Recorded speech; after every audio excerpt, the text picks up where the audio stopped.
हमले के भारतीय ड्रामे के बाद मकबूजा जम्मू और कश्मीर में हालात बदतरीन हो गए हैं।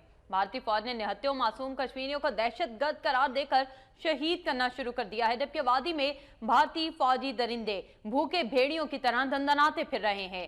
कई हुर्रियत रहनुमाओं को भी गिरफ्तार कर लिया गया।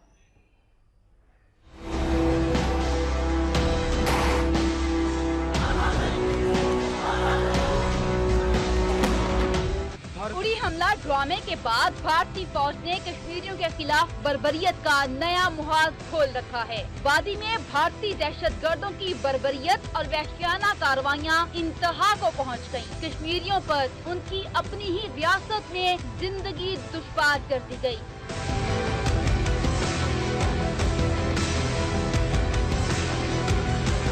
उड़ी हमले के बाद इस्लामाबाद और मुजफ्फराबाद को मिलाने वाली शाहराह मुकम्मल तौर पर बंद है। आमदरोफ्त और खाने पीने की अशिया भी कश्मीरियों की पहुंच से बाहर हैं। गुज़िश्ता 11 दिनों में पैलेट गन से जख्मी 300 से जायद कश्मीरी श्रीनगर के अस्पतालों में लाए गए हैं, जिनमें 150 से जायद नौजवान रहनाई से महरूम हैं। कश्मीरी रहनुमाओं की आजादी मार्च की कॉल पर बडगाम, गांदरबल, श्रीनगर, राजबाग, जवाहर नगर, संत नगर में कर्फ्यू में सख्ती कर दी गई है। बांदीपुरा में भारतीय फौजियों ने एक कश्मीरी नौजवान को दहशतगर्द करार देकर बेदर्दी से शहीद कर दिया। बुजुर्ग रहनुमा अली गिलानी के बेटे को पुलिस स्टेशन बुलाकर हिरासत किया जाने लगा। अदालती हुक्म पर समाजी रहनुमा खुर्रम परवेज को रिहा करने के बाद दोबारा गिरफ्तार करके कपवाड़ा जेल में मुंतकिल कर दिया गया। जम्मू और कश्मीर हाई कोर्ट ने इंसाफ की धज्जियां बखेरते हुए निहत्ते मुजाहिरीन पर पैलेट गन के इस्तेमाल पर पाबंदी से मुतालिक दरख्वास्त भी मुस्तरद कर दी।